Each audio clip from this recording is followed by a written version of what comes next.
You're listening to Sit, Talk, and Listen podcast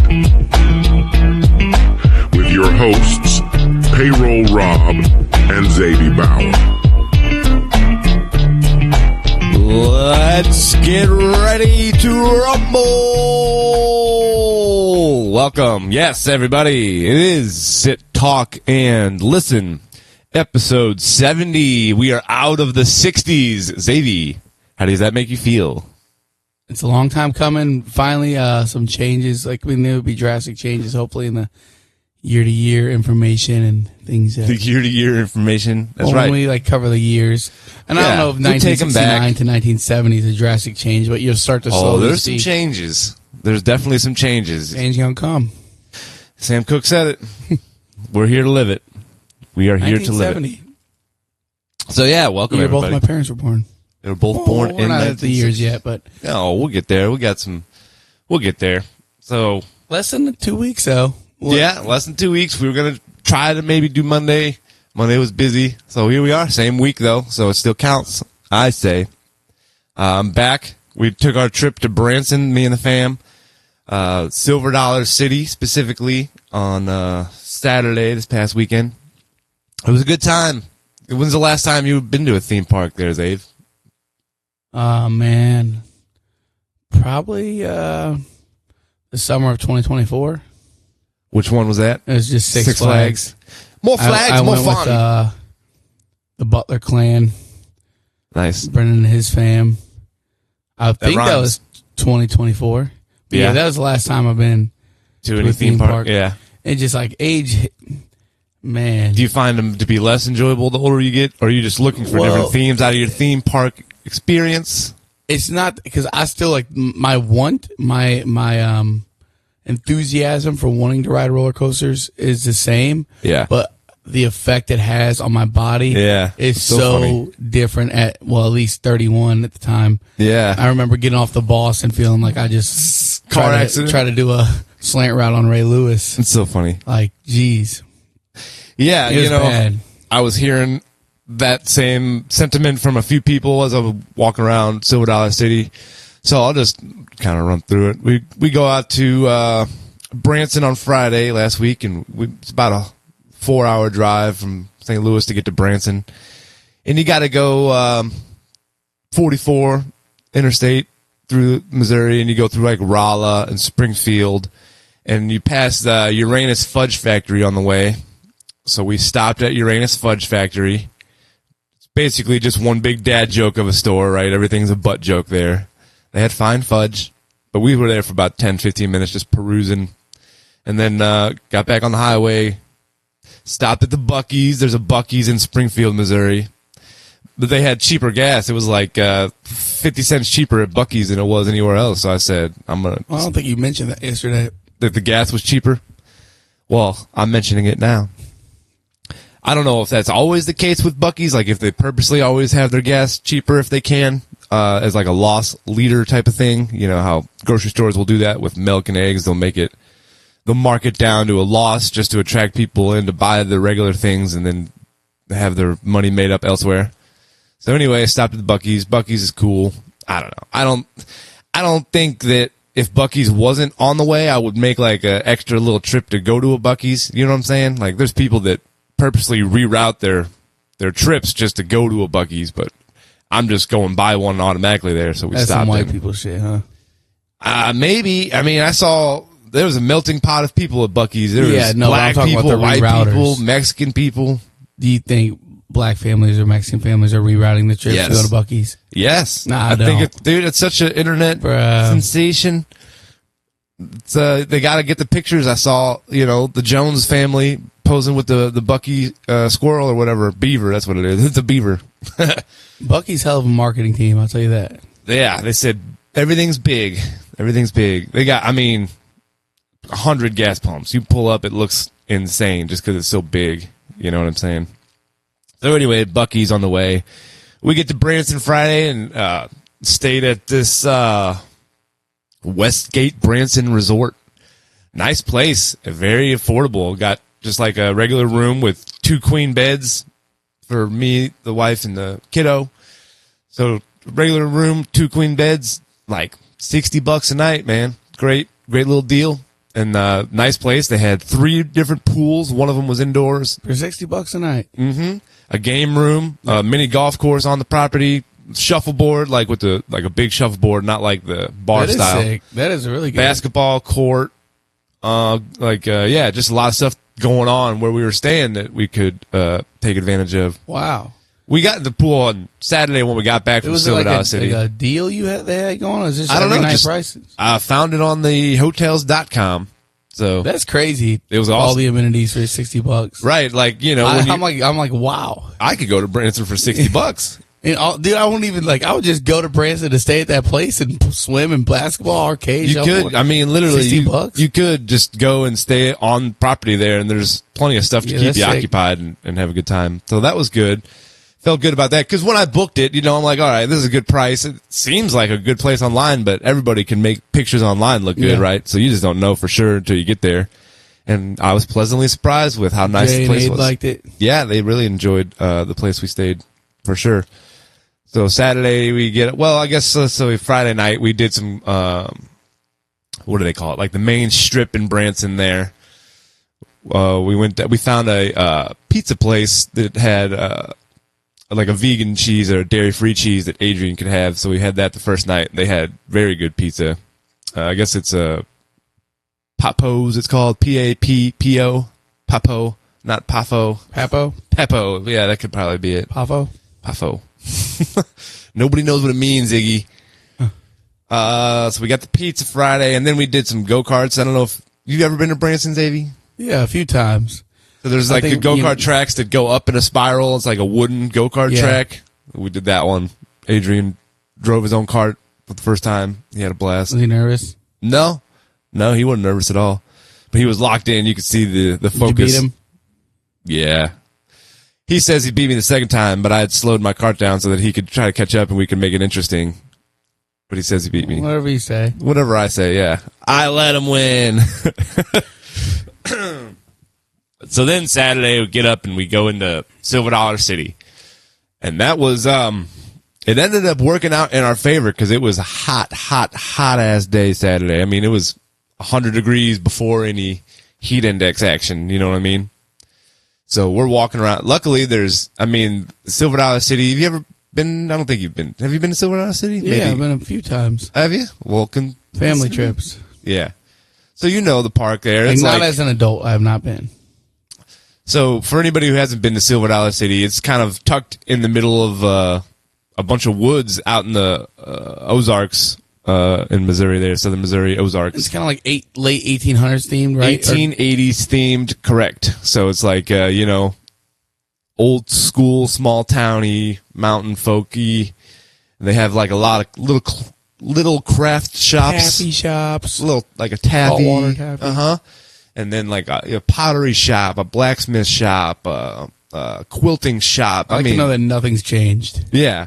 I mean, I'm sure some things have changed, but all the shops and stuff is one of the quaint things that people go for. Like Annie or whatever.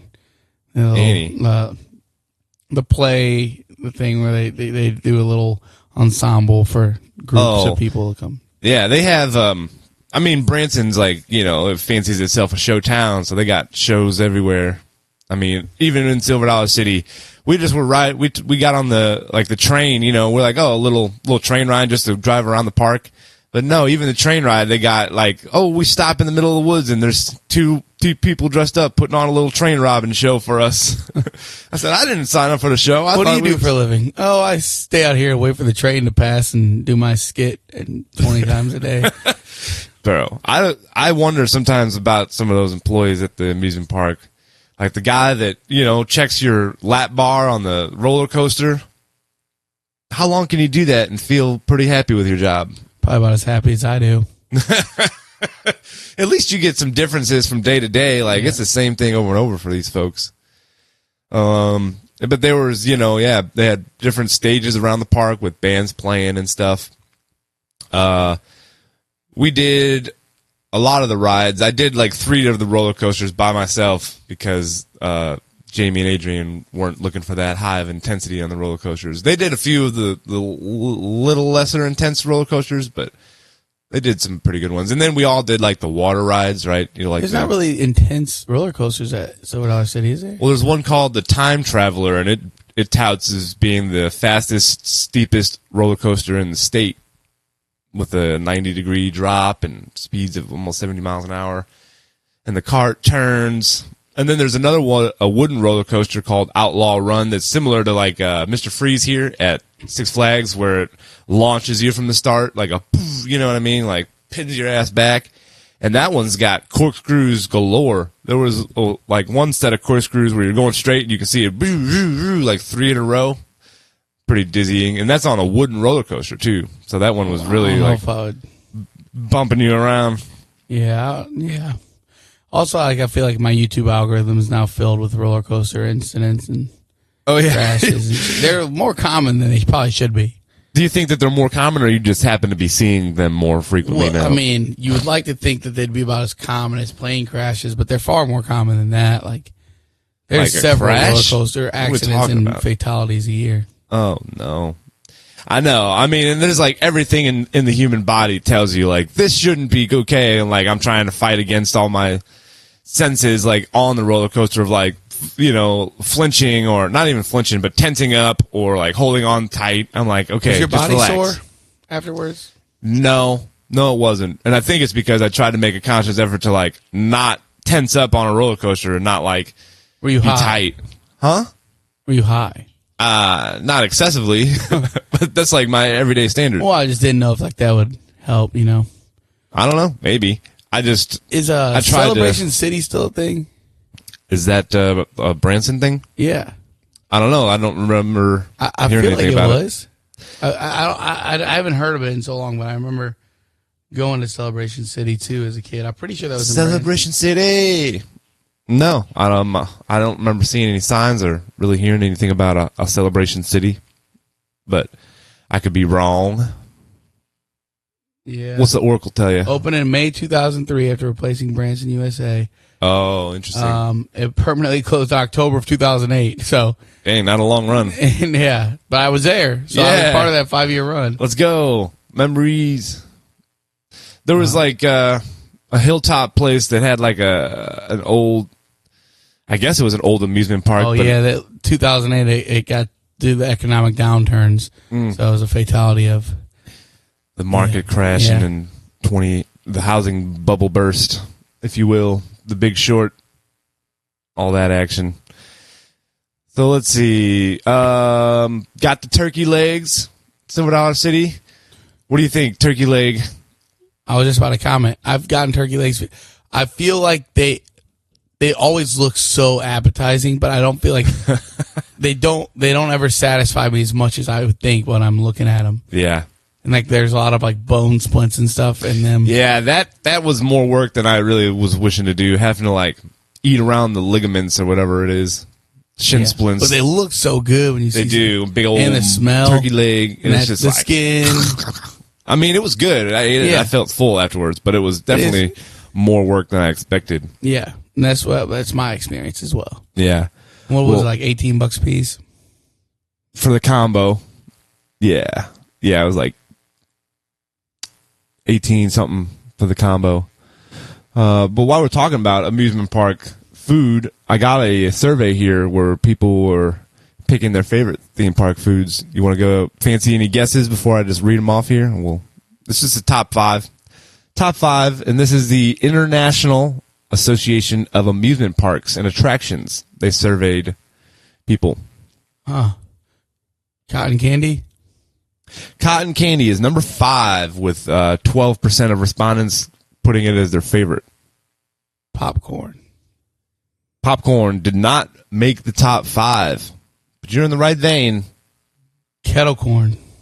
No corns. But dude, the kettle corn is so good. That smell. Yeah, I'd rather that have illuminates. It's the so kettle corn. fucking good. And a place like Silver Dollar City, it's especially like a kettle corn essential because they use all the old school cast iron and like cooking stuff in the open range and steam powered this and that. Amusement parks. Hold Some on. of this stuff, I will say that the number 1 answer kind of overlaps with kettle corn in a certain type of way. Funnel cake? Funnel cake. Ding, ding, ding, ding. That is the number one answer. I was going to guess funnel cake, but I always 28% of people picking a funnel cake as their number one amusement park food. But it's like, I almost associate that more with like school picnics and stuff. Carnivals more than amusement parks. Yes. So that's because that was originally the first thing that also came to my mind. But do you think that... But I'm like, if I'm at Six Flags, I'm not sitting down and fucking eating a funnel cake. A lot of people are, though. Do you think that amusement park food is just like carnival food taking over? Like amusement parks are like trying to bring that carnival energy all the time. So it's just that's possible. Food. I guess I was just going from my. Like, I mean, I bet there are a lot of people who sit down and eat. But if I'm at an amusement park, like I'm because I want to turkey leg run around. I want to run, go each. I want to hit as many roller coasters as possible. Like that's what I'm there for. Yeah. Or if I'm at a school picnic or a carnival, it's more of a laxed, meet up with friends or hang out. You sit down for a little bit at a bench. Yeah. That's just my personal experiences. Maybe some people go to an amusement park for the same funnel cakes. For the same experience. Number 2, hot dogs. Hot dogs are number 4 with 13% of respondents picking hot dogs as their favorite. So we got 3 of the 5.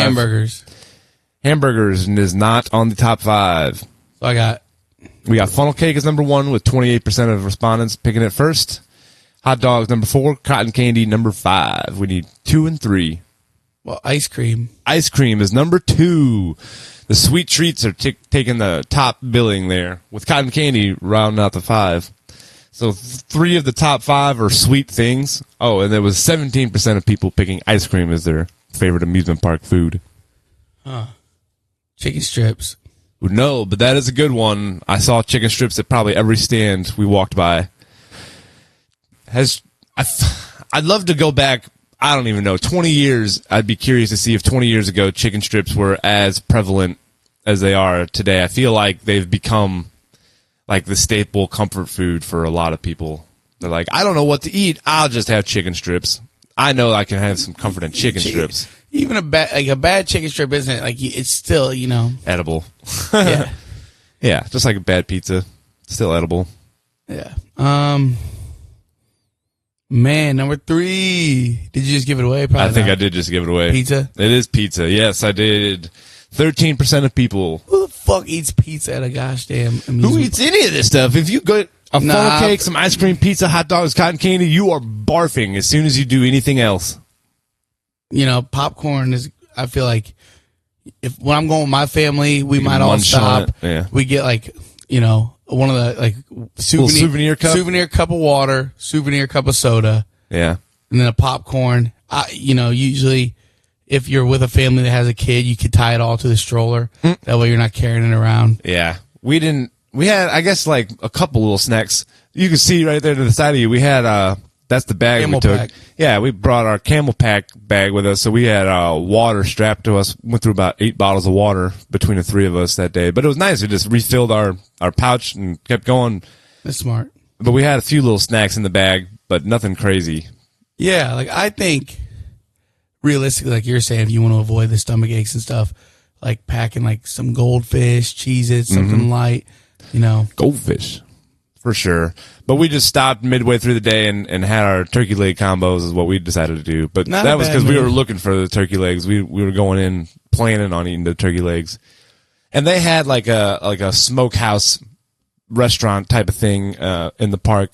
I'm sure they would have had good other meats and foods too there. You remember on Sandlot where they all do the chewing tobacco and get on the ride? Yeah. Yeah, they all get sicker than dogs. Sick as a dog. Is that like the modern day, the bros are all popping Zens and getting on the amusement park rides? Yeah, but then, you can swallow that a little better. Oh, gosh. Tobacco juice doesn't, I don't want to know about no tobacco juice. You ever got one of those pineapple, like where they cut the pineapple and put like an adult beverage in, like at the zoo, or maybe they have them at amusement parks? What was the question? They cut like a pineapple top. Oh, and they make like the whole pineapple like a drink? They make the pineapple basically like the cup. Yeah, that's what I'm saying. No, I haven't experienced that. I was a little disappointed though, because as we were driving the train, we're riding around the whole park, and at one point the train operator points out, oh, there's the Silver Dollar City Saloon. If belly on up to the bar and grab a drink and watch out, you might get into a bar fight, blah, blah. I'm like, oh, okay, so cool. They got a little saloon here. And as we're walking through the park later, Jamie's like, oh, I could go for a drink right now. I said, yeah, that kind of does sound nice. And I'm like, actually, this saloon is not a saloon. It was like another little show theater thing. Like, you'd go in there. They were goddamn straight around there. I said, what? I was hoping we had a real saloon here. They just have like 80 actors? Dude, they have... Probably more. More. Yeah, they have a small army, I'm sure, of what do you think actors they get paid? and crew members. $100 a day. I bet it's not much. Plus food. I'm sure that they get like a meal, and then they get like a daily stipend. Because there's like musicians and stuff too that do the show, and they're like restarting the show every hour on top of the hour for like 6 or 7 times throughout the day. So they're doing the same 30 or 40-minute show 7 times a day. I want to blow my brains out. The starting pay for first-time actors and entertainers in Silver Dollar City is $700 per week, which isn't. So are they working 6 days, 5 days? But that's for first-time actors. Yeah. So I mean, so it's like $150 a day, depending on how many days you're working. $1,400 a paycheck. Not bad. Wait, for every 2 weeks? Yeah. Yeah. But I'm asking the question is, it's probably more than 40 hours or close to it. And I wonder how much that goes up because it says first time. Like, yeah. I mean, if somebody's been there for 10 years, that might not be a terrible wage. And Branson's probably it's an entertainment town. Yeah, it says that there's only like a population of 11,000 that live in Branson, and they're all actors. They're all actors and ride operators. Yeah. They're all method actors. They go around town and their get-ups. Maybe it's an interesting kind of town. There was we passed 2 or 3 Trump stores. Huh. That's all it was called. Trump store. Get your Trump T-shirt here. Get your Trump signs here. And I didn't see a single car in any of those parking lots. I said, this seems like a crazy business model. I don't know. Call me. So if you're in Branson, make sure to pick up your president merchandise. 45-47. Yeah. But we also, let's see, anything else about Silver Dollar City? We did Fire in the Hole. That's like one of their... Fire in the Hole! And then you go down the... Yeah, it's funny because... have I been to Branson? Jamie called it. She hadn't even been on that ride, and she's like, let me guess, it's going to say Fire in the Hole right before they drop us. I said, I don't know, probably. And that's exactly what happened. And right when it happened, I looked back in the car. She was in the car behind me, and she said, got it. Nailed it. So that was pretty funny. Kind of gives like Mine Train vibes, if I remember correctly. Big time. Yeah. You kind of do this. It's an all inside ride for the Fire in the Hole. I think Mine Train does a little bit of outdoor stuff, but they drop you in the dark. That's the biggest thing. Yeah, that's the correlation in my mind. Yeah, for Mine sure. Train. I always feel like Mine Train, I could climb out that bitch when I was in it. Like, it's not safe. He said it's not safe. No, you're right. The Mine Train freaked out my brother for roller coasters for a lot of years. I think we've told this story on the podcast. That Joe was ruined on roller coasters from the Mine Train? Yeah. Maybe. I don't know. We're just going to keep bringing it back up so everybody knows. The Mine Train episode. Fucked him up. It fucked him up. So we stayed all day at Silver Dollar City till it closed. It closed at 7:30. We left at 7 o'clock or so. Got our money's worth for sure. Gotta beat the traffic. Yeah. No, but hardly. Everybody else was already gone. I mean, it was great. I was able to walk right to the front on a few roller coasters and get like right to the next one to go on the ride because there was nobody in line. Like, that was outstanding. Dude, I was just, speaking of gotta beat the traffic, I was just talking to one of the bussers yesterday. Weird kid. Went to the Motley Crue concert with his dad. Yeah. He's like, yeah, we left right before Girls came on because we just don't like sitting in traffic. Bro. And I was like, what the fuck? That drives me crazy. Going to it already drives me crazy enough, and I think you too, like when people leave sporting events early to beat the traffic. Yeah. But leaving a concert early, a lot of artists save some of their best songs for last. Like, what the fuck? Like, that blew my mind. He's like, we left right as Girls was playing. Beating traffic is more important to these folks than like experiencing the thing that they bought money to go experience. And what? Yeah. Why go? Like, I give them a little bit of benefit of the doubt because I agree that traffic leaving our amphitheater here is god awful. Yeah, that's why like when I went to Lil Wayne a few weeks ago, we just parked at the casino. Yeah, and Ubered there, that was the move. sure. But then even getting back, you got to wait for an Uber to come pick you up and get you back over to the hotel. Well, our friends that we came with, so me and Michelle end up like running all the way from the parking lot to the casino. It said running. Because we were like, it's going to take forever for this Uber to come back and get. Yeah. Somehow our friends that we came with, the Uber came, got them, and they were back at her house within like 15 minutes after the show. Dang. We were like, we fucked up. So it seemed like a good idea at the time. Yeah. How wrong we were. How wrong we were. But then, yeah, Sunday checked out of our hotel, and before we got out of town, we went and got lunch at a place, nice place, kind of like a social joint where they had games and stuff with the food. So, like, Age played some pool while we had our food. Enjoyed some libations. Yeah. And then Table Rock Lake is right there by Branson. TRL? Yeah, so we went and took a gander at that. It's a great-looking lake. I don't know if you're familiar. It's, like, pretty blue almost looking compared to other lakes. So it looked so refreshing. Did not have time to get in. The Vegas of the Midwest. So, without the gambling. It's got the shows, though, yeah. Give it time. The gambling will catch up, I'm sure, considering we're, a gambling state now. Considering we're a gambling state. All right. Before we move on from food talk, we were talking of the favorite theme park food. I think that this also kind of correlates with theme park stuff. I got a list of America's favorite foods on sticks. You care to start guessing about some of America's favorite food on sticks? Before Corn we get dog. into- Corn Lock dog it in. is number Number one. 41% of folks put corn dog as their favorite food on a stick. Would you say that a turkey leg is food on a stick? No. The bone being the stick? It's not on the list. I was just asking. There's cotton candy. Cotton Again, candy is not on the list. well, that is crazy. But is that not considered a stick? I guess it is. The It's little- a cone. It's like a kind of cone. Oh, a kebab would be number 2. Kebab is number 3. Whoa. 32% of folks voting for kebab. Food on a stick that's not a kebab or a corn dog. Yep. Maybe holy shit, I wasn't prepared for this. And I do like these little lists that you've been doing. Yeah, well. Good job, Tony. Keeps us guessing. Holy keeps the people shit. thinking. All I could think of is corn dog and Well, there's also a fruit kebab. That's way down there. That's 13% of people want a fruit kebab as far as food on stick goes. that's on the list. It is. It's But number how is that not just a kebab? 9 because it's a fruit kebab, not a meat kebab. Well, I didn't say meat kebab. I just said kebab. I said meat kebab when you said kebab. Oh, okay. I see. But that's why I'm giving you a fruit kebab. I mean, technically, you could cook a s'more on a stick, but you don't eat it on the stick. Yes, that is not on the list. You see what I'm saying? I do. I do.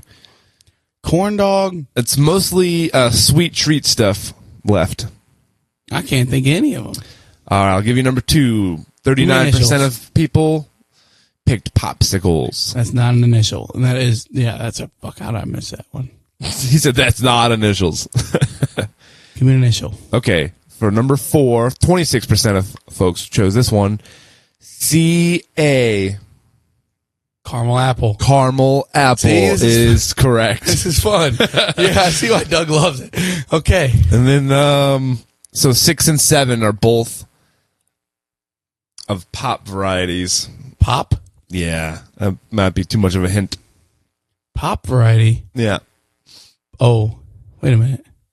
Like popcorn? No. Pop. Put pop at the end. Lil Wayne.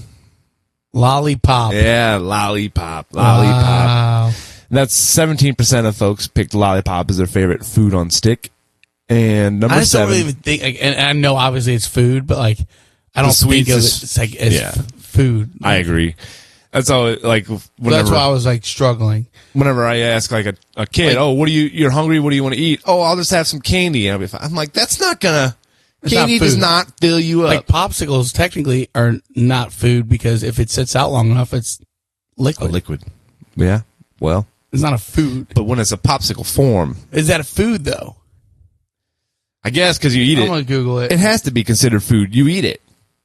Food is just something that you consume. It's not like how much of a nutritional value it gives you makes it food. It's anything that you consume into your body is food. So it's food. It has to be. What are you talking about? Okay, counts as food Okay. because it provides calories and nutrients. See? Scientifically, any substance consumed to sustain life and provide energy is food. That's what I was saying, dog. But you had to consort the oracle because he said fucking Bob's an idiot over there. Doesn't know shit about fuck. Well, it's I just you. If I said, "What are you like? Are you hungry? Do you want to eat a popsicle?" You wouldn't say yes. I would say, is that the only thing you have? Because that's not going to do much for me right now. Like, But if I'm like dying, there's definitely times where I do love a popsicle. yeah. Like I'm not knocking the popsicle brand. That's not what this is. Don't knock the pop. Don't knock the pop, baby. I love a good poppy. And then in the same kind of vein, the number 7 I'll one, give you the same kind of vein. with 14% of people picking as their favorite, is a cake pop. Oh, Starbucks. There's more nutritional value to a cake pop I than agree. a popsicle, though, right? Yeah, I agree. Yeah. So those are some of the America's favorite foods on sticks. Dudes on chicks. Dudes on chicks. Foods on sticks. Sorry, I'm just kind Nudes of on pics. nudes on pics. Who's on fifth? All right, here's an interesting little Tidbit. tidbit about. We're just kind of running down these different surveys and lists that I have about I like the food. this news survey thing we're getting into, but we have blown by national days. We haven't blown by it. We're getting to it. It's still to come. That's a teaser. I'll show you still to come. Okay. So there's a Wait, hold on. condiment Number survey. 70. 70. Oscar Sundquist. Yeah, we're gonna get to all that there too. Whoa, I mean, this is just not the normal format, so I'm just... It has been the last handful of episodes. Okay, This is what yeah, we've go done. ahead. We've I do dished. love the surveys. We've dished on things. We give people some surveys, and then we get into the rigmarole of the episode number and the national days. And we got a great Mount Rushmore coming down the pipeline for people today. Dave, you want to fill the people in on what we're Rushmore? So We're going stick to around. have a consensus Mount Rushmore today of best sounds ASMR. That was He just pretty did like a Michael Winslow guy here, guys. He's right there. He's sitting across from me. The bleeps, the sweeps, the creeps. Best sounds. That's best most satisfying sound. Specifically, is what our Mount Rushmore will be little today. ASMR. We're gonna start rubbing our fingernails on the microphones and whatever else the kids are into. You like that sound?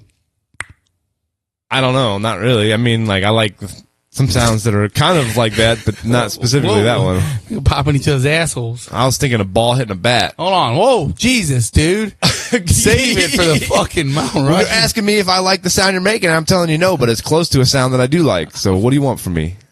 What do you want from I'll me? give you a close to a sound you do like. I get addicted to that. So this is a brand new survey about we go. condiments arguments. Catch So it up, says number one. 50% will always or often add condiments with any given option. No, I when go given the plain option. McDouble. Nothing on it. So you say, are you more likely or less likely to add condiments to a thing of food that you got? What do you Just mean? on average. On Less average, likely. are you likely to add Less something? likely. Less likely to add it. So right now it's like 50-50. It says 50% of people will always or often add condiments. I'm not a sauce boss. He said, I'm not a sauce boss. Now, with that being said, 49% of people think it's acceptable to bring your own condiments to a casual restaurant. I guess you're thinking you're in the 51% of that one. I would say that thinks it's not okay. I mean, it's okay. No, I think it's okay. I just think it's weird. Like I need Like, my. what condiment is so fucking good that you have to make sure if this restaurant doesn't carry it, I still have it? Oh, you guys don't have hot sauce? It's okay. I got it right here. I mean, most restaurants will have your ketchup, hot sauce. The standards. I mean, we don't have barbecue sauce. Like, Yeah, but if you need barbecue sauce at a Mexican restaurant, you're doing it wrong. but that's what I'm saying. Like, Well, somebody might be packing that barbecue That's on what them I'm for saying. sure. They just whip out a little. Oh, it's all right. I got the barbecue sauce packet from Wendy's right here. I'm ready. Hoosier. That's what I think it is. It's Hoosier. But it's Only 19% think it's acceptable to bring your own condiment to a fancy restaurant. So you still got almost 20% of people bringing their barbecue sauce to an upscale not Olive and Oak type even joint. more Hoosier. Yeah, dude. Because if you're at a fancy restaurant, like the idea of going to a fancy restaurant is you trust they got a high quality chef and that they're providing you a dish that's balanced and has been planned. You know what I mean? Like you're just ruining that by automatically slopping it up. If you're with bringing sauce. your own condiments to a fancy restaurant, it is probably your first and only time that you will ever be at a fancy restaurant. Yeah, like, you get a nice steak at Carmine's or some other fancy. Like you wear your button up you from go- Walmart, You right? you're going to Sam's Steakhouse, over there by Grant's Farm, and you're gonna get yourself a nice porterhouse. You're spending $80, and it gets to the table. You said, "Wow, this looks great," but you know what it needs? Oh, I got it right here. A1 sauce, baby.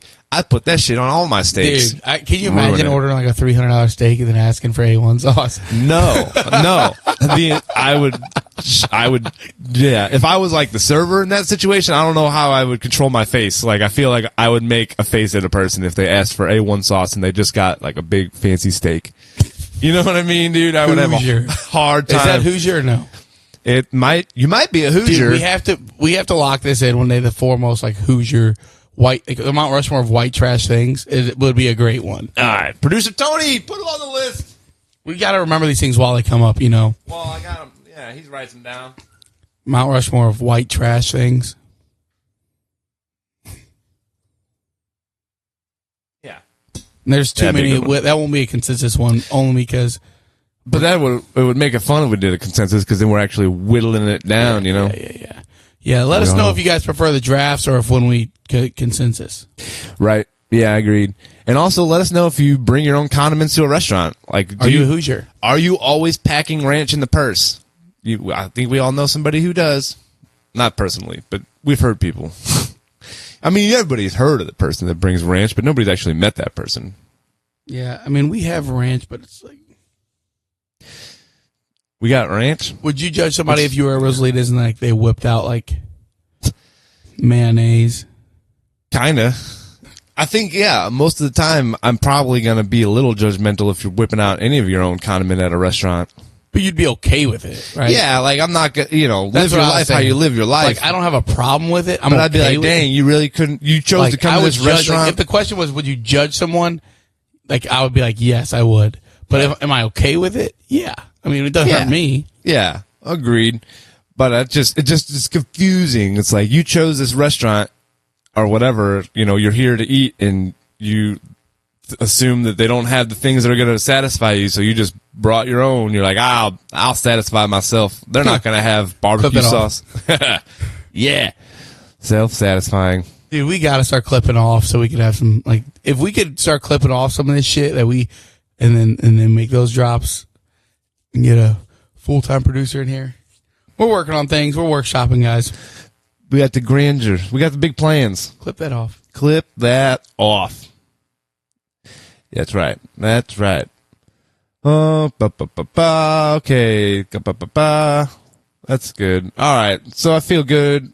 From our food list here, I think we covered that. I don't think I left anything out from the Branson trip. It was a good trip. I got a cowboy hat like I said I would, so I'm all cowboyed out, ready to go for the country band moving forward. Like I said, we got a bunch of weddings in October and that kind of thing, so it's a good hat. It feels good on the head. It's, black with the bent up brim. And, I'm picturing Norm Macdonald on Celebrity Jeopardy. I should have got just You know a what I'm huge talking one. Yeah. I should have just got the biggest one I could ever find. That'd be funny. Just sitting back there with a hat that's 5 times bigger than my head. That would be funny. All right, Xavier. So it is episode 70. As you already told us, Oscar Sundquist blues player is a famous locally number 70. I'm missing a lot of. There's not a lot of famous number 70s. Maybe is Jake Matthews number 70 tackle? It's a tackle number, I don't see him on my list. I don't know many 70s to be honest. I see a Sam Huff, Hall of Fame linebacker, Giants, Washington. Number 70 was a linebacker. What he says. That's ugly. Ugly. Ugly. Mike McCormick, Hall of Famer, offensive tackle. Art Donovan. These are all old-timey guys. No, I'm glad I didn't miss any, like, huge ones. Yep. So, an interesting number 70. Derek Jeter actually wore 70 in 1995 in the minors before he was called up. When he was called up is when he switched to number 2. So Derek Jeter gets the honorable mention with number 70. Yeah, we really got to, like, once we get to, like, 101, 102, we'll circle back to the single digits that we missed. Here you go, Xavier. I'll showing him a little picture of Derek Jeter with the 70 on. I can see what seems to be a silhouette of a player. My eyes are awful. I forgot that the 15-foot distance from Xavier's eyes to my computer is not conducive. My eyes are so to bad. Eyes. Oh, man. This guy drives with us on the road, everybody. Okay. So that's all for the famous number 70s. I don't know. Like I said, not a lot of people were wearing number 70. You're about to tell us what happened in 1870, aren't you? Gosh dang, 1870. Silver Dollar City. Yeah. Right there. Some of the big headlines was we have France declaring war on Persia. So, like, you know, that's former Russia, or what is now Russia, I guess, was Persia. So they're warring, and Napoleon III was captured after a battle in the Sudan. Nope. Sedan. That's not Sudan, that's Sedan. What the hell is the Sedan? Sedan? Is it just Sedan? Sedan? Or is it Sudan? No, it's not Sudan. But that's something different then, right? The Sudan? See, we are smart guys, and we're here talking about... Sudan is S-E-D-A... You're reading S-E-D-A-N? Yeah. Is that Sudan? Sedan? No. That's different then, right? That's what I'm saying. Like the only sedan... Like, I'm thinking... Like a car. It's like a 4-car... A sedan. A 4-door car. Well, there was a Battle of Sedan in 1870. They all just showed up in fucking Ford Focuses. No, one side had the Focus, the other side had a Cavalier. Yeah. A Dodge Dart. That's great. So Italy captures Rome in 1870. So it would become Italy's capital after that. Wow. The Roman city was lost to the Islam for a lot of years. The Islams. You heard me. Almost out of gas, so call the Arabs. The Pope is declared infallible. The First Vatican Council declares the doctrine of papal infallibility on July 18th of 1870. It's like the opposite of Shea Gilgeous-Alexander. He's very fallible. He's always at the free throw line. Bloop, bloop, bloop. All over the place. Infallible. And Georgia returns to the Union. Georgia becomes the last former state to be readmitted to the Union during Reconstruction after the Civil War. So Georgia was a long Much holdout. of walk of shames there, huh? Okay, we'll be nice. We'll be nice. We join you guys again. We're sorry. Everybody around us is part of a pact, but we're on our own. Can we come back? We'll agree to your terms. Also in 1870, the first official U.S. weather forecast was put out there. Let's see. I wonder how they did that. The newly created U.S. Weather Bureau issued its first forecast. It said high winds at Chicago and Milwaukee and along the lakes. I'm sure it was like weather balloons and, you know, what are the spinny things, weather vanes, like all that information. Fugazi. And now a weather report can make or break a day. Like economically, if you have weather forecasted, people will choose, well, we're not going to go out today. The forecast says it might rain. So It never does.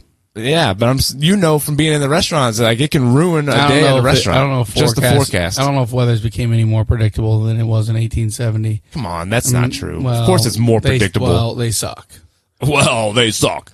No, they get it right a lot of times. We get rain. A lot of times when they said it's going to rain, we get storms when they say it's going to storm. We'll get a little bit of snow usually when they say, but of course it can change at the last minute. Wind and stuff moves weather around to where it's going to hit. When you like to know, weather boy. temperature wise, we're usually pretty accurate on what we're going to feel moving. I mean, we know week out if it's going to be hot, like extra hot. Heat waves moving in. You're going to tell me we don't know? Oh, we probably know less weather now than we did in 1870. I said just as much. There's so many days where it's like leading up to for 10 days, going to be terrific torrential downpours. Yeah. And then that day, it's like, well, now the wind moves, dude. The wind blows storms in different why directions. Do we try to predict so we things? can forecast it and say, okay, right now it's forecasted. Well, it looks like it could rain. But people are dumb. They make decisions based on a 3-day out forecast. You have to make a decision based on 12 hours. With whatever happens, happens. Yeah, but you can start to feel like an hour before it rains, it's about to pour. You can feel it. You don't need a week in advance because things change. Why do we predict these things? Everybody goes it's a money-making and thing. Clears out the bread shelves and all this shit for 10 inches of snow and 2 inches come out. It's fucking stupid. Yeah, like most things we do in society, it's pretty stupid. Yeah. Let's just go with what you can tell when it's about to rain. Yeah, but if you wait too long to prepare for certain things, then you'll be caught off guard. Like if you're a farmer and you got stuff out in the fields and, I didn't know that we were going to get a strong storm tonight. If I would have known, I'd have prepared for the strong storm ahead of time.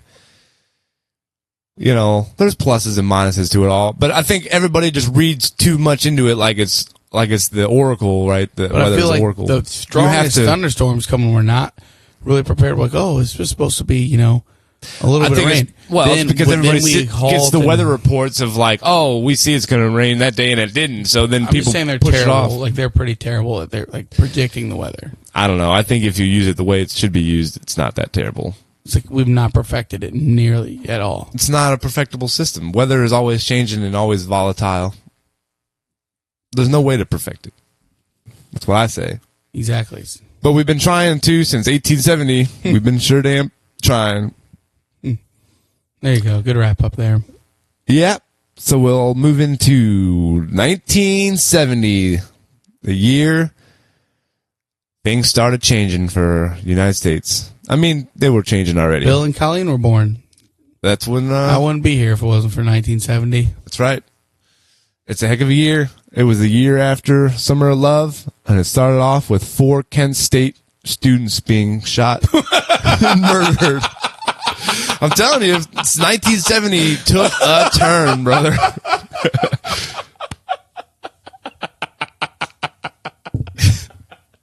Oh man, I wasn't expecting. You that. like how I rolled that one into you? Followed by the Summer of Love, 4 Kent State students were shot and murdered. That's right, viciously on campus. Yep, by U.S. National Guards. Jesus, and we're gonna just keep with the theme of things that went wrong in 1970. Janis Joplin and Jimi Hendrix both died in 1970. Famous members of the 27 Club, and the Beatles broke up in 1970. Things are changing. You are right. I didn't think it was going to happen. I'm telling you. It was like an immediate, oh shit, we're in the 70s. We got some changes are coming. Whoa. Richard Nixon expands the Vietnam War into Cambodia. Clearly that worked out. And Apollo 13, which was the famous Houston, we have a problem. It's when the Apollo 13 suffered an oxygen tank explosion on its way to the moon. It says that NASA then pulled off one of the most dramatic rescues in significant spaceflight history, safely bringing the astronauts back to Earth. So that's the famous Houston, we have a problem from that incident. And that is there's also violence in Northern Ireland in 1970. There's always violence in Ireland, Violence in Ireland. So let's see. I'm gonna get the list of our top songs from 1970s, AV. So you want to? Yeah, no, I got it. I'm gonna pull it up. I just want you to start thinking and maybe start guessing a few here. Oh, I don't know. I don't have any. Well, last time we had like Heard It Through the Grapevine, and 69 was a lot of hits. So, Let It Be from the Beatles came out in 1970. ABC from the Jackson 5 hit the radio So I think that We're 12 years away from Thriller at this point. nice. Man, I saw a little sidebar. On Sunday when we were doing our last few things at Branson, we went to like downtown historic Branson, and they got little stores and stuff. So we popped in like a flea market type of store and walked around, and there was some spots with records, and there was a Thriller record for sale, like an old school one, $39. I said, that seems a little high. So I consulted Matt, our record expert buddy, and he was like, yeah, you can find some of these same ones on Discogs for like $3. I'm like, yeah, all right. I'm not going to buy it. $39 At the now, what if flea it was, market. What if it was original? I mean, it was from the 80s, but it has to be in like pristine condition for it to fetch any sort of money. But it's one of the most popular records of all time, so it had the most Mass pressings produced, made. Yeah. So it's not a rare thing. I do want to have a Thriller record as part of my vinyl, ensemble at some point. So I will get one day. So Thriller comes out 12 years after ABC from the Michael Jackson 5. ABC. And you got Ain't No Mountain High, Ain't No Valley Low. Who did that one, Zavy? Ain't no river wide enough, baby. Is that Temptations? If you really call me. Nope. It's a, what would you say? A diva, but not necessarily like a diva. She's a major player in the singers of that era. Aretha Franklin. No, but you're in the right vein. I'll give you 2 more guesses. Patti LaBelle. No.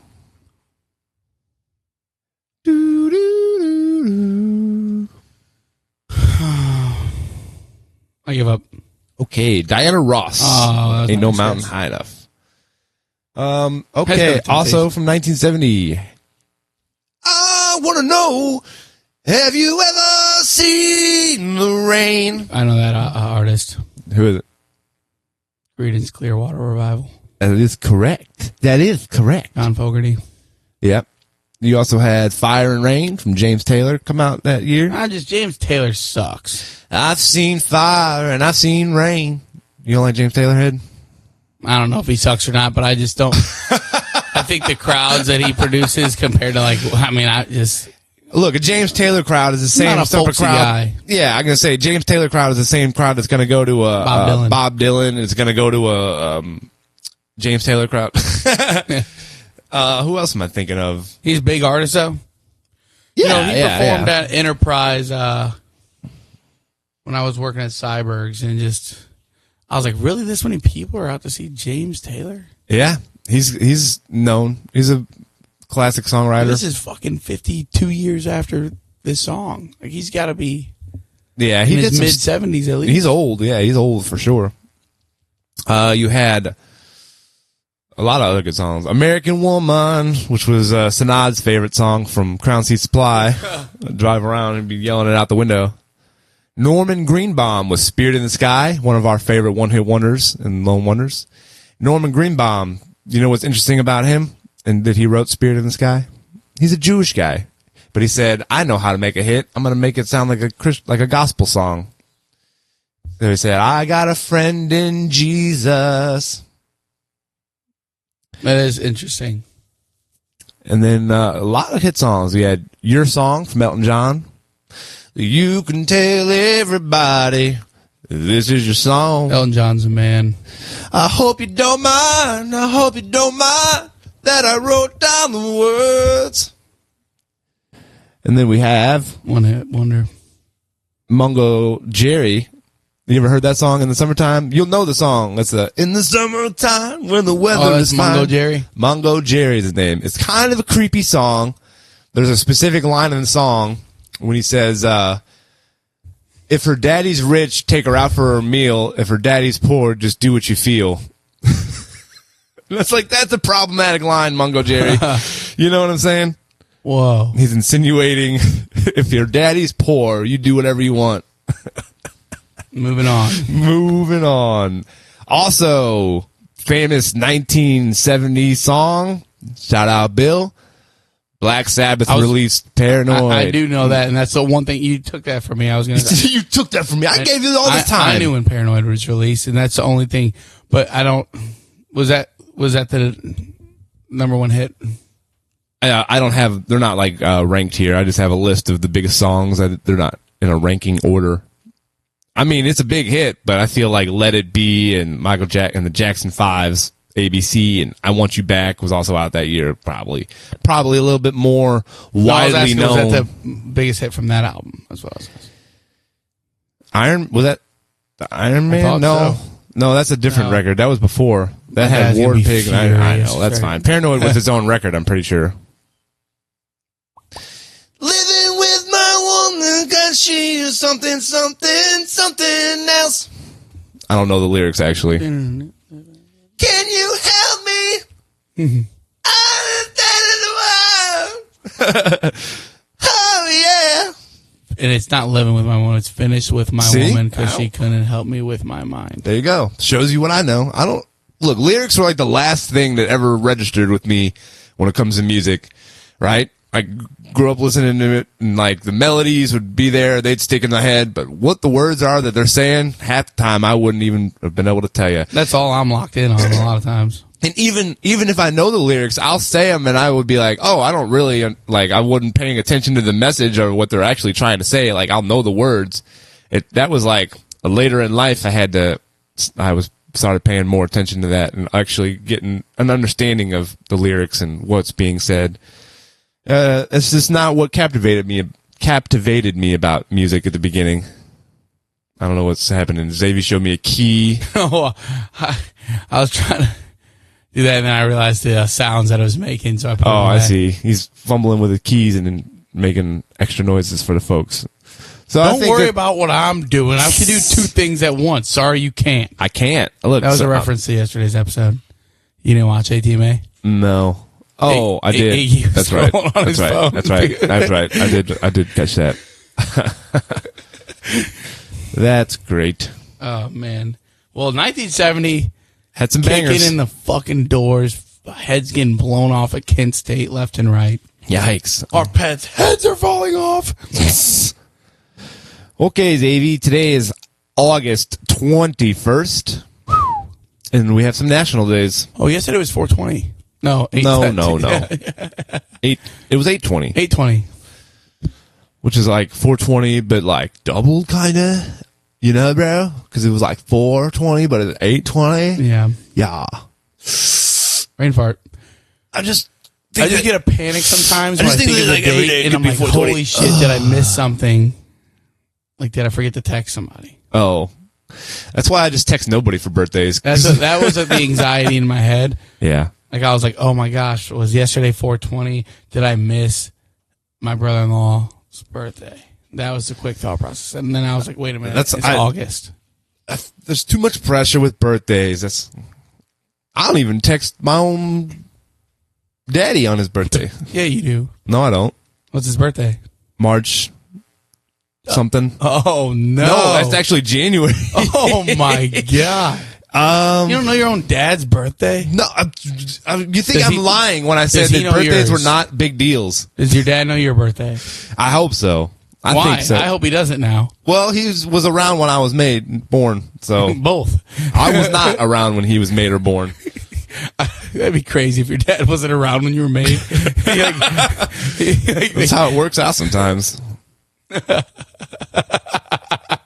It's not even possible. I'm trying to think of like a little like turkey baster situation. Yeah, but even then, he was around when you were made. No, I guess not in that scenario. Yeah, not technically. When it fertilizes the egg. Life is created. There comes little Bob. All right, I don't know how we got here. We were talking about birthdays, and I was saying that it's not. I don't think that it's you important still don't to know your dad's birthday. It's January like 27th, maybe. Yeah, it may be. Or 24th. It may be fucking June 5th. No. It's one of the days of the year. My dad's birthday is October 19th. Yeah, I'm a better son than you are. Yeah, if that's what we count as Sundom, knowing birthdays. I mean, I know your birthday. I know Jamie's birthday. And I know Adrian's birthday. What is it? June 24th. And then the twins, let me go verify. And then my brother's twins, my niece and nephew, I remember are the 27th of June because it's what's nearby. your brother's birthday? Ooh, September 23rd. Jesus, you are bad at this. Dude, I'm telling you, it's just not something that I feel is important. Like I know right now, like my sister's February 28th, Billy's September 1st. My We did sister's not May make 21st, birthdays Mom's May 4th. big deal. Birthdays were not a big deal in our house growing up. And I don't find What's my birthday? November 5th. Okay. Remember the 5th of November. There we go. Like, certain things will stick, and like Grant's is March 30th. 31st. Oh, son of a jackass. Well, see, that's why I just don't even try, because it's like so much work to try to remember birthdays and then act on it each year. Like, it's just too much pressure. Congratulations. I love you for existing. I'll tell you every time I see you. I don't need to pick out one day a year to act extra special. I agree. I don't get offended if somebody, but it's funny. This is just funny for me. Yeah, a little funny conversation. Yeah. Yeah. It's National Day, Zave. Yeah. Oh. August. Let's hear him. That's how we got here. August 21st. This Men's Grooming Day. Whoa. So think about It's taking on a different meaning, though. what? Grooming? What do you mean? Maybe we should change this to like Men's, like, hygiene? no, it's more than just, it's like different than hygiene. Grooming is more like keeping your beard in line. Well, I do hear you don't have a grooming in long today's stranded society. pube. I think of the other one first now. Interesting. You've been Groomed. reprogrammed. Yeah, you've been re-groomed to think of grooming as only like, Yeah, let us know. If you guys hear grooming now, what do you guys think of? it depends on if you have an innocent mind or not innocent mind, I Well, guess. it's not that I don't have an innocent mind, but you hear it all the time. Well, all the time, if you like talk about it and you hear about it and you talk to other people about it and you look for more information Well, or it definitely have more it information never given to you, comes up in the algorithms are feeding you things about grooming. It's not algorithms because I'm not on that. It's So more then like, what's conversation with people? What are yes, you hearing? I never talk about what so are your that's grooming their practices? algorithms are feeding them stuff about the grooming. No, it's just like what talked about in society. Yeah, but most of what people talk about in society is fed to them by algorithms these I don't know if days. you've heard of the Epstein Island. Yeah, or but you're Epstein going to files. take years A lot of of that like was dog grooming. grooming and personal hygiene grooming, and we're going to just flip what the most popular Who's use that, of grooming is to like, oh, it's coaxing little girls and little boys. That one guy, he had the number one hit. Was it Flavor Flav? No. Flavor Flav! No, he looks just like him. Kendrick. He had that song about grooming that took off. So, like, number one hit was about... That wasn't a grooming song. That was a pedophile song. It was about grooming. He didn't say anything about grooming in But it. that's what it was about. Well, I'm just saying that I think that it's less likely that people think of grooming only in the weirdo pedophile sense than they do of personal grooming or dog grooming or like, taking care of themselves. It's National Men's Grooming Day, and this is what we talk about. Pedophiles. Jesus. Break out the electric razor, the clippers, bring the beard in line, shave off the long pubes, trim back the bushes, makes the house look bigger, all that stuff. Men's Grooming You Day. think that's true? Get it right. What? Trimming back the bushes makes the house look bigger? I do, but it's also a fat thing. They say for every... what did I hear? It's like for every 20 or 40 pounds lost that you gain an inch of length back to your penis. Because your fat rolls kind of like push out, and the skin has to go from somewhere. So it takes that skin of your penis and it becomes part of your body fat now. But if you lose the fat, then you can get it back. The things that people learn when they listen to this show. It's amazing, I tell you. It's amazing. Broadcasters without boundaries. It is also National Brazilian Blowout Day. Oh, yeah. Celebrating the popular hair smoothing treatment. What? Yeah, like Is a big that old what Adelso? blowout. What? Would you think Adelso is rocking a... The blowout? No, he's got it like style. The blowout's more like big volume, like Big volume. Women or men? I think it's more popular with the women, like the Dolly Parton style. Big really? blown out hair, like poof. 80s hairstyle, hairspray is what I imagine when I hear of a blowout. It is National Poets Day. Nothing from No, Zadie. I thought you were adding more to it. A day to appreciate Who's poets and spend time reading or writing poetry. Who's your favorite poet? I don't spend a lot of time reading poets. Mine's Lil Wayne. I know there's some great ones out there. I've read some good ones, but I'm bad about remembering the names. Edgar Allan Poe. He's a poet. Yeah. I can't think of I can't see like a Craven or a Roe without thinking of Edgar Allan Poe. Well, that's a poem. I know. I'm hip. I'm just saying. A whole football team after it. Those blackbirds. Big old birds. I'm familiar with what ravens are. Yeah. I saw a few. But would I be familiar with a raven if it wasn't for the Baltimore Ravens? Like, what I know. You should be. I mean, there were. We don't they ever were see numerous. ravens in Well, there was like a big raven die-off at one point. We had a lot more ravens around. Oh, gosh. Well, Dave, you're going to have to vamp, and producer Tony is going to have to like do a little What happened research. To What happened to ravens? the species is going to come up Baltimore. No, it won't. You said it's going to come up with Baltimore.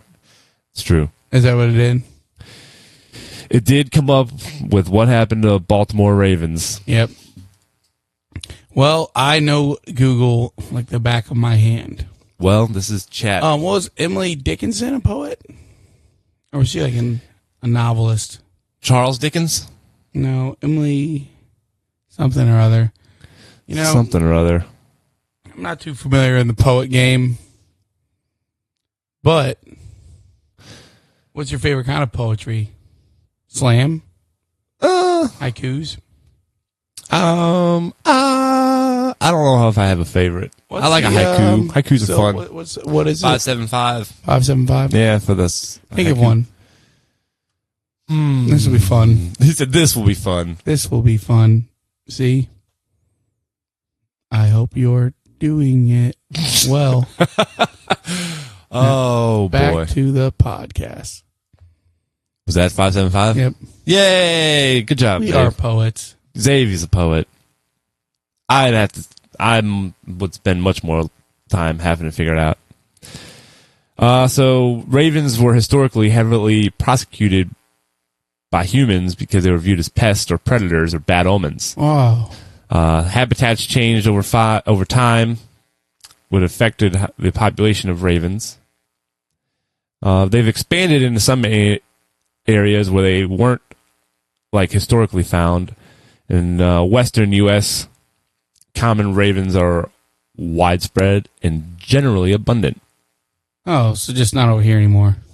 Yeah, but I feel like there was an incident where there was like a raven die-off. Something happened and a bunch of ravens were dying. Well, this is getting way off the... We're just doing a quick little infomercial check for people. Were ravens like similar to crows? Yeah, blackbirds, big old blackbirds. But ravens were they got similar like to crows? in what sense? Like their dynamics, what they did. No, I think ravens are more like Falcons? no, not necessarily falcons, but they're more intelligent than crows. Well, crows are pretty intelligent. Crows are pretty intelligent too. And ravens are smarter? Yes. Crows are like... Okay, so yes, there have been reports of sick and dying birds in Missouri. West Nile virus. Man, I couldn't even get the Nile out. Was a real concern with ravens and crows. Bird flu. Where'd it fly? Where'd they fly? It went right over your head. You said bird flu. I said, where'd it fly? To the cuckoo's nest. Never mind. I know what you're saying. The bird flew. Birds fly. And then you asked where. And I said to the cuckoo's nest. Anyway, fucking ravens. It's Poets Day. Poets Day list to that whole little sidetrack. We got some good ones. Okay, I'll give you this one first because it's an exciting time. National Fantasy Football Draft Day is today. The official national holiday for fantasy football drafts. Too early for the draft.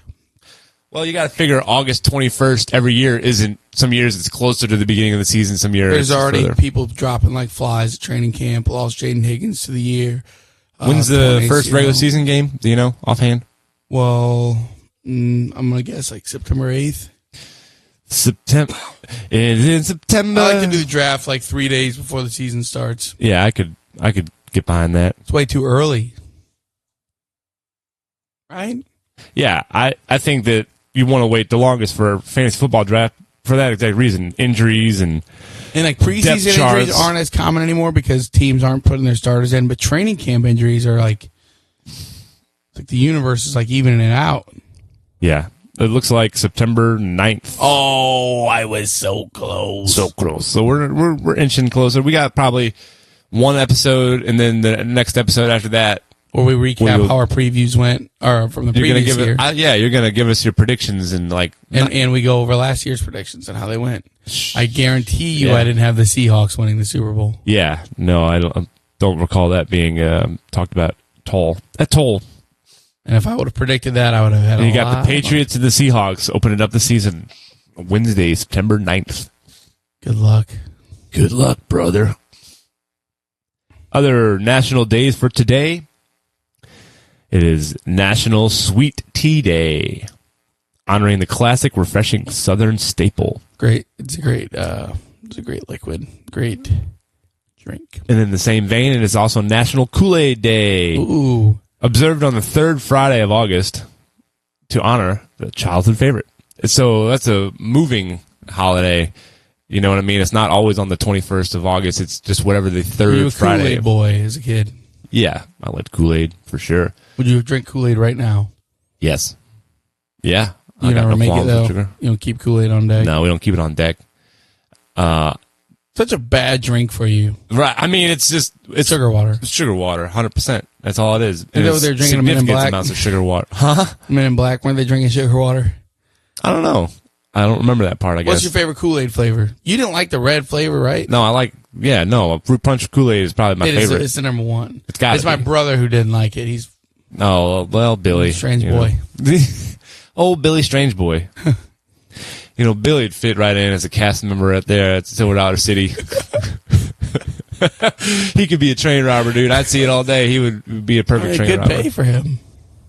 Billy, consider moving to Branson. He would. I know. That'd probably be a good spot for him and his old lady. They'd find some community there, I think.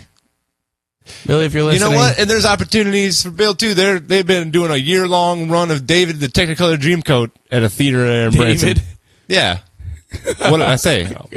Didn't I say David the Technicolored Dreamcoat? You did. What did I say? You said David. Well, you're questioning it like I didn't. I know. I just making sure I didn't. We're just going to let this one go. Slide. Yep. Anyway, a lot of stuff to do. Dolly Parton's Stampede Hey, Bob, show. it's called Joseph in the Technicolored Dreamcoat.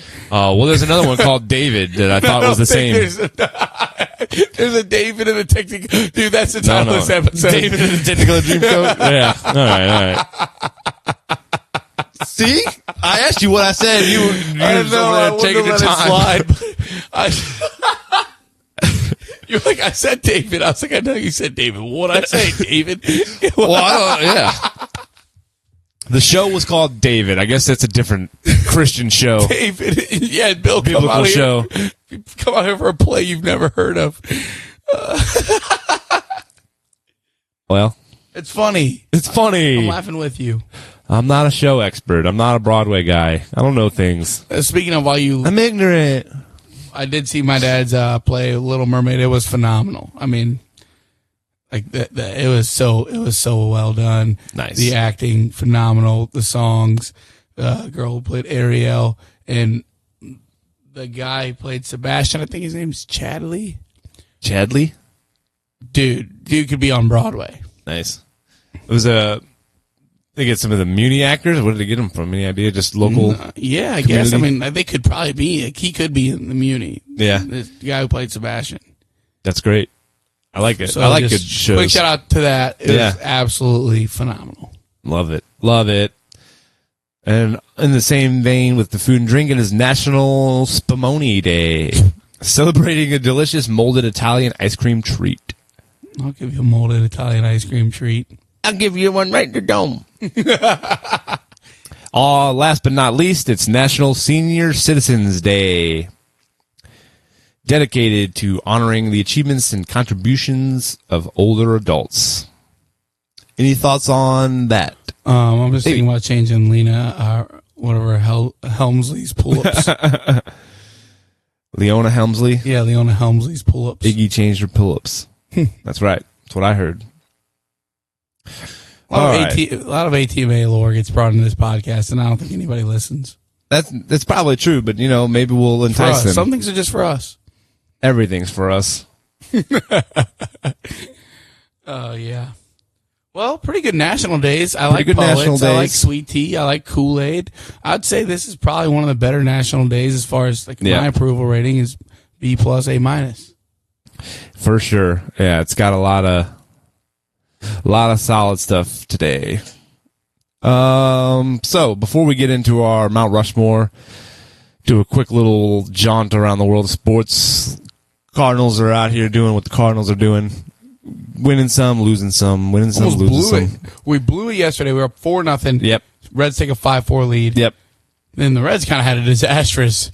They were going to win the game. Their outfielder dropped the last out of the ninth inning for the Cardinals to score 2 runs in the ninth inning while we had 2 outs. So then we scored, a bunch more. It ended up being 10 runs altogether after that ninth inning. And then the Reds. 10-5. 10-5 going in the bottom of the ninth. And then the Reds scored 4 more runs to end the game being 10-9 Cardinals. But that's a doozy. But we look good with the Navy.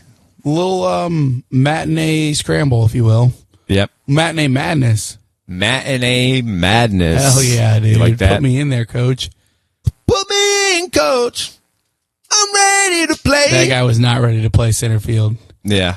No, he was clearly, something was fucking him In the up. glove? Out the glove. He said, oh! I mean, it was pretty routine. Yeah, not great. I think that since the other, we're Yeah. talking about a game in mid-August. I don't know how many people care, but the left fielder, the only thing I could think of is that he saw that left fielder closing in through his peripherals and just took his eye off the ball. But when you're in the majors, you can't do that. Yeah, can't let That's that. some fucking cucumba shit that we were doing in softball. That's so funny. It's true. Right? It's true. Not throwing my glove on the ground. What are we doing? Billy's out there yelling. Yeah. I got the text, whatever, I guess last week or something, that there was a team You're not trying playing. I just can't commit the time right now. One day a Addition week. by subtraction, that's what I call that.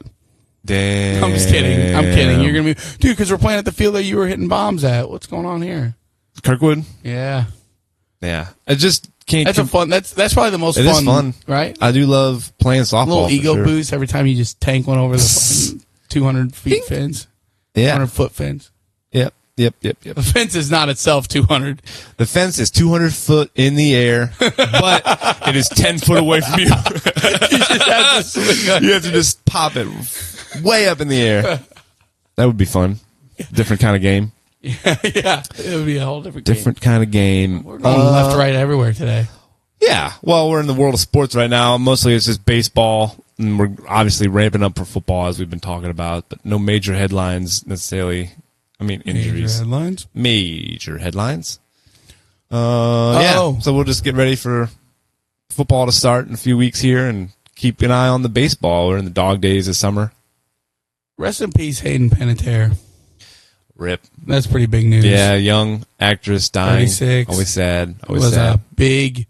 is my first huge celebrity crush. Yeah. Really, it truly was. I've said From that. what role was it specifically? The Heroes. girl? Heroes, he said. Yeah. I had to, it was made aware to me later on that was her playing the girl in Remember the Titans. Remember the Titans, yeah. Mm. Killed that role too, for sure. You can tell a lot of there's times. speculation that her brothers might have been involved in some foul play with her death, so yeah, I don't know. She had a brother that died last year. She have another brother? 2 more. And they were both there at her house when she died, so now they're investigating that. Yeah, I don't know. Everybody Crazy, though. Everybody Crazy. always assumes It foul is crazy when I'm like, somebody who was, a big celebrity crush of mine passed away. I was like, what the fuck? play. What is going on? Yeah, that was a sad one for sure. There was, oh gosh, I was just thinking about it. Now it came and then it went. We got the BMW in town this week, the golf BMW Championship. And right now. So the top 50 golfers in the world are playing currently in our town. Tickets are expensive. Scotty's struggling. Scotty's struggling with day one. 48th. Check in with him to see what he's got going on today. He needs to make a push to get back in a little contention. There's no cut for this tournament, so as long as he chips away at it, he could be there Sunday still if he starts chipping away at the scores. Yeah. No pun intended, chipping away. Yeah. Yeah. What else has happened in the last couple weeks that you find interesting that we need to touch on before we're into our Mount Rushmore? Ba ba ba bum bum ba bum bum bum.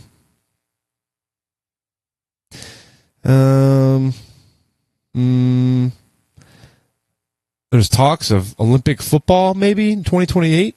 Has that been going around? Really?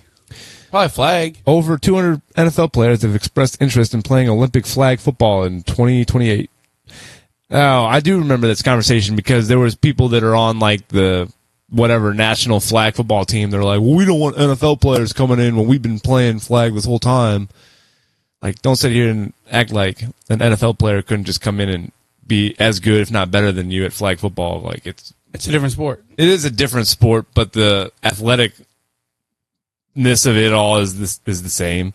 But like, some of these flag football players were beating the NFL players in flag football. Yeah, but if you can run a good route in pads, you can run a good route without pads. Yes. If you can cover a wide receiver in pads, you should be able to cover. Do you think out if these pads. NFL players trained at flag football the level that these flag football players are, they'd pass them? Yes. Yeah, I think so. But it's a different game. But the the athletic ability, did beat the NFL players last time they played. Yeah, but again, practice and preparedness. The flag football guys were prepared for the game. When preparation meets opportunity, greatness arises sometimes. Yep. That is correct. ZV. So we are on to Mount Rushmore. Yep. Let's just do it. The greatest sounds. Most satisfying sounds. Satisfying sounds. The sound of this episode starting. The sound of all of our episodes starting. Ba-na-na-na-na-na-na. Honorable mention. We'll get to that later. Well, as I mentioned already probably once, the ball on bat is very satisfying. Specifically, a ball on a wooden bat. I don't find the tink from a metal bat as satisfying. It is satisfying. Wooden bat to ball. Wooden bat to ball. I mean, we might be able to just do the most satisfying sounds of sports, right? Because there's a lot of sports sounds that are satisfying. But then you're going to leave off things like... Well, are we going to do the most satisfying sounds of sports, and then we can do one out of sports? Or do you want to? We're doing the consensus top 4 across the board. What do you we say have with to a name them all. hockey puck hitting the post, and you're the team's post at a hit? Ding! It's satisfying when, it's your team. I don't know if it would make top 4, even in sports. It's close, but I don't know that it would even be on a top 4 of sports alone. It's like 5. It'd be like 5. Because you have the sound of a basketball swooshing through the net. I know, that's a great one. Nothing but net. Nothing but net. That's like with the crack of the baseball bat for me. Like, those are both just excellent.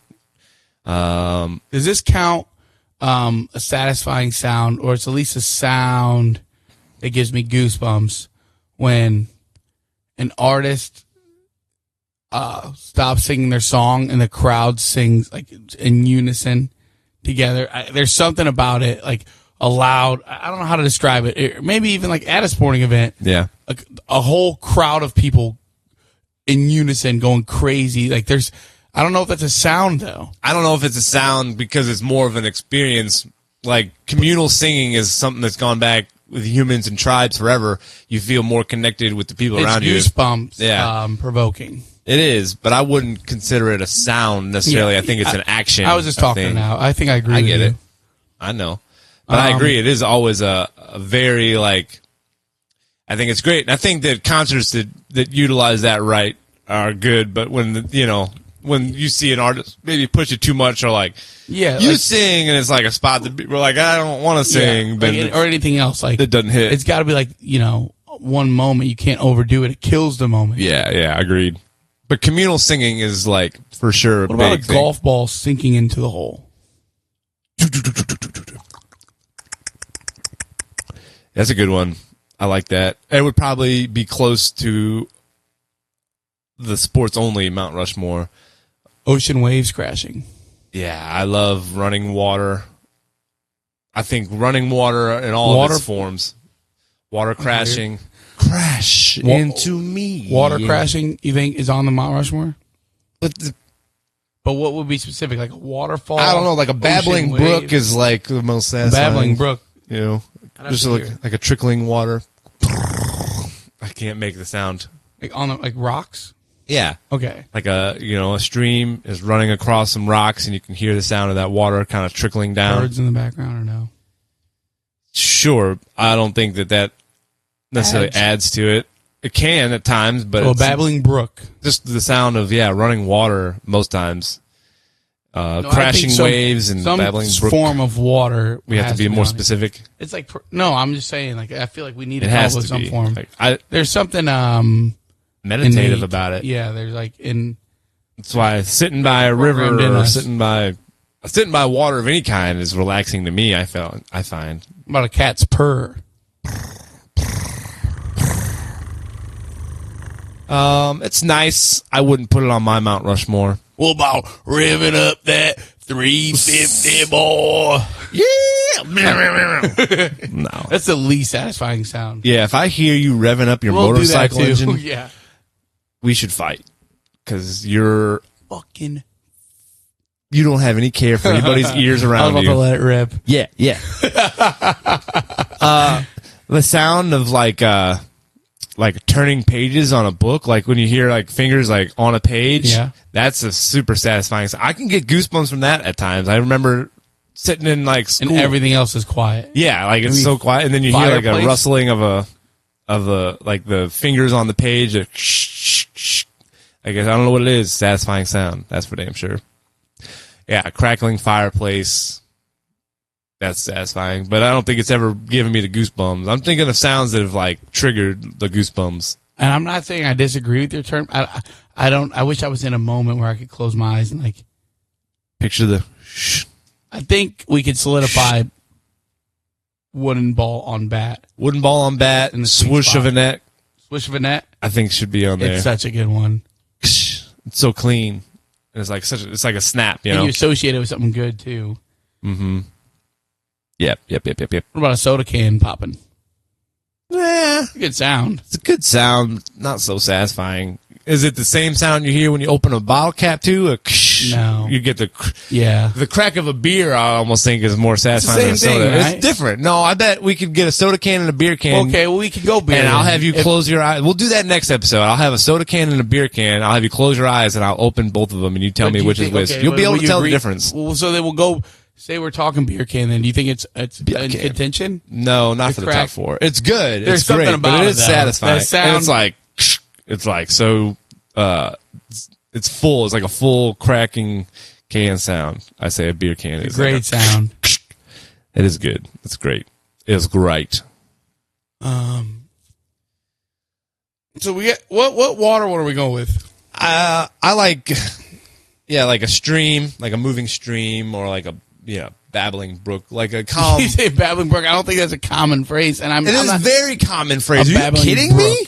Nobody knows babbling brook. You don't know babbling brook. I know a lot of brooks that babble, but you don't know the term babbling brook. That's very common. Get out of my face with that. Babbling brook. It's like a calm moving stream over water. You've been to Silver Dollar City too long, bro. They're probably in the 1880s. They were saying babbling brook. You talking about knowing poetry? Babbling brook is like. I wasn't talking about knowing poetry. I was able to name one poem.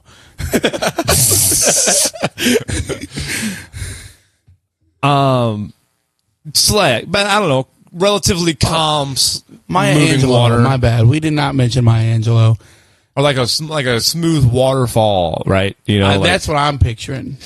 yeah, like any of those things would all fall into the most satisfying water sounds. Okay, for me. well then we'll put Let's that. just do waterfall, I guess. Waterfall. Check it. But There's some intense ones though, right? Like if it's real loud and slapping, it's less satisfying, but I still like it. Yeah. Okay, so we have net. We need one more. You want the pages, but I don't think that I've had the experience you have, and I'm not doubting it. Yeah, that one's a good one. Like there's some like application logins like that have really. Like I still remember the PlayStation 2 startup sound is so satisfying, dude. Babbling brook, a common poetic expression for a small stream making a gentle, continuous sound as it flows. But fuck me. Hold on, can I play a sound? Yeah. Put it in the mic. Whoa! Oh, God. Shut the fuck up. Advertisements are God, crazy. no, it's not. It was my YouTube short. Some football hooligans. Yelling at you. They're yelling at me. Let's see if we can get this here.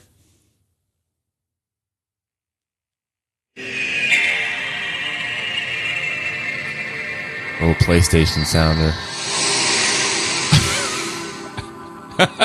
It is satisfying. That is a and good- it is triggering. That is a good sound. It's triggering. I think PlayStation set the bar with like How good is that sound? sounds being locked into things because like Netflix and all these streaming things have their Netflix own. is what I was thinking of. Ka-chung. Chung.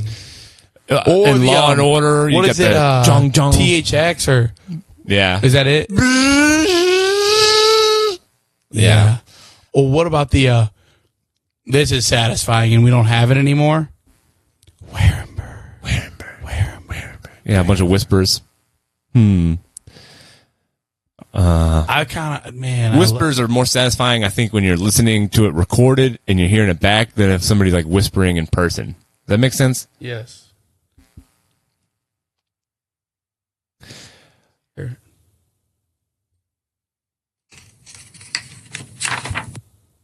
Turning of a page is good, bro. You like that one? I do like a turning of a page, or just like fingers on paper in general. Ew, it's doesn't sound like a fart. Whoa. I wonder if this is going to translate into the audio here. I don't know. I mean, there's some good ones. Like, Yeah. I mean, even like skates on ice, I'd rather that one than like Ooh. that's Netflix, yeah. I mean, a lot of these companies, they spend hundreds of thousands of dollars on developing a sound that's like memorable and lasting like that, or like PlayStation, or like any of them. what am I thinking of? This one right here. Yeah, that's the.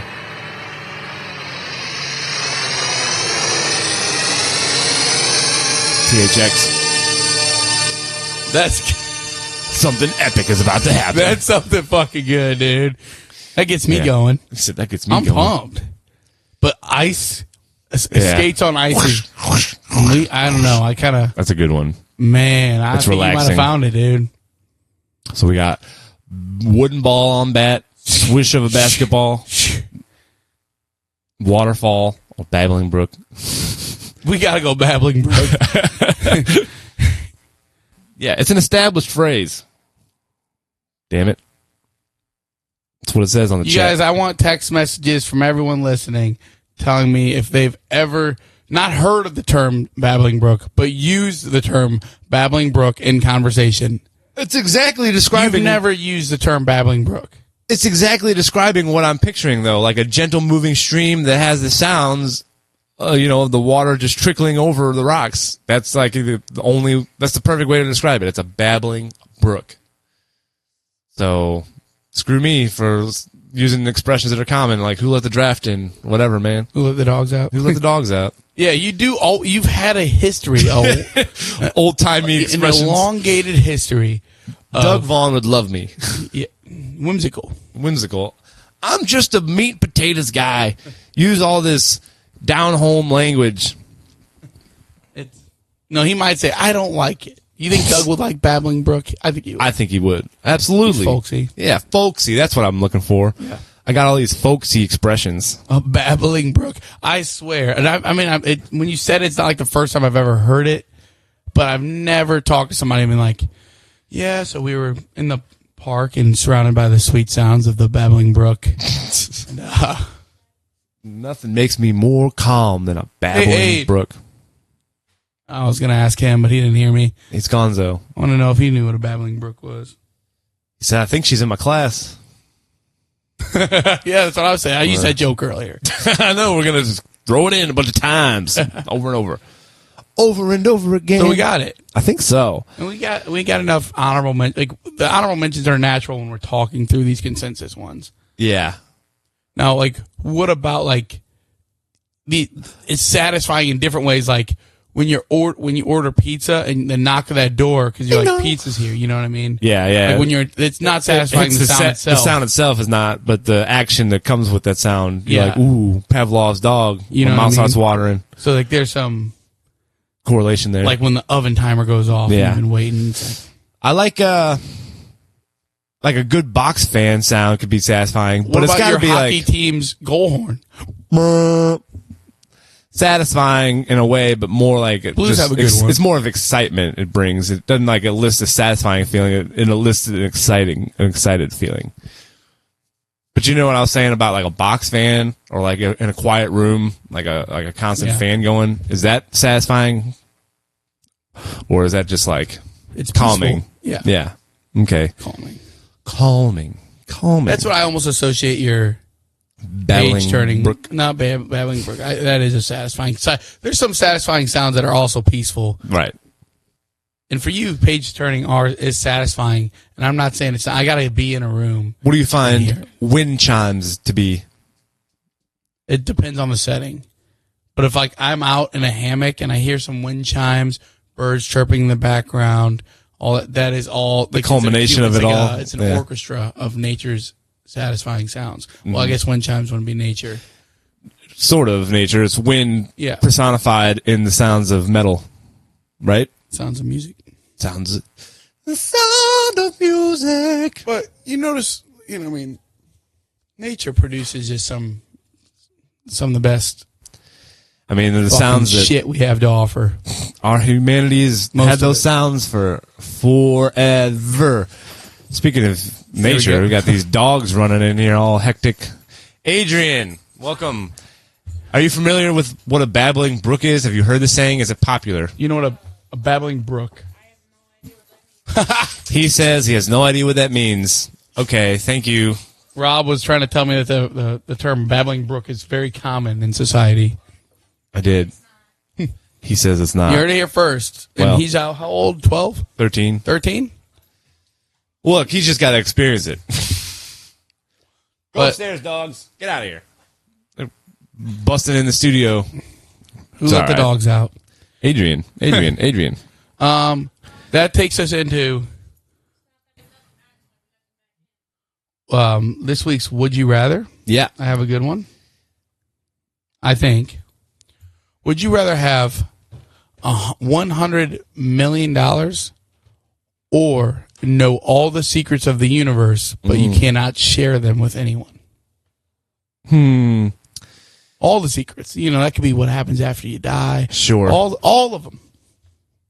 I feel like I'd want to know all the universe's secrets, and I could, even without telling people what I know, I could still use the knowledge that I have to make my own $100 million. You know what I'm saying?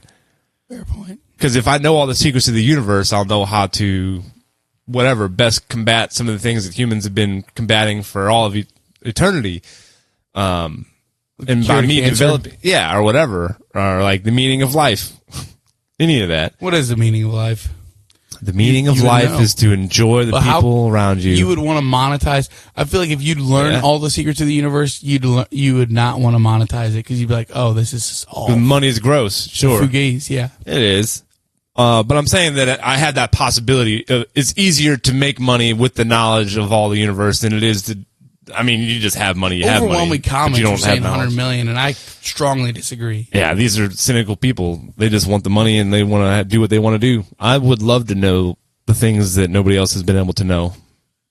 Comings and goings and comings. But I think that's because we're curious people, right? Like you and I find things curious, and if we find them curious, we want to know more about it or whatever. Like if I had $100 million, I'd almost pay that to have. No, I would pay that to have all the secrets of the universe. Yeah. Said, tell me the secrets. I have $100 million. Said, well, you need at least $1 billion before you're in the club, brother. No, I don't think the billionaires know the secrets of the universe because I have a strong suspicion that they are so far off and they will be damned. Yeah, probably so. But yeah, I'd like to know all the secrets of the universe before the money. I mean, don't get me wrong, $100 million would be kind of nice. What would be the first thing? No psychedelics ever made me think about money. True. Takes me away from that. Takes me away. Would you agree? Yeah. It brings you back more in line with we're just animals on this planet, and we're trying to... So let's do it like they do on the Discovery Channel. Do it again now. You and me, baby, ain't nothing but mammals, so let's do it like they do on the Discovery Channel. Getting freaky now. Little Bloodhouse game. Yeah. All right. What an episode. Yeah, that was a nice little quick... I'd like to hear what other people have to say on there. Yeah, I'm telling you, like a lot... I can try to find... Thing is, every time I exit out of Reddit, it takes me away. They don't think... Every other time app I you try to- open it up, Yeah. it goes back to where you were. Reddit's like, you fucking don't care anymore, you piece It of... said refresh. And I got to go all the way back. No, you don't got to worry about reading none of the comments. I'm good on the comments. I know what they're going to say. I can do a lot with $100 million. Yeah, but it's so temporary. For sure.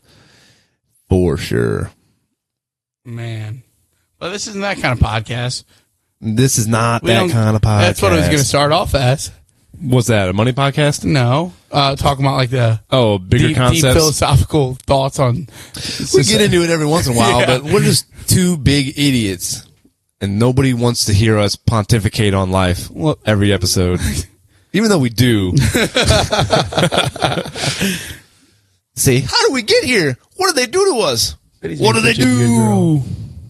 I'm about to die, and my first thought is at least I don't have to work tomorrow.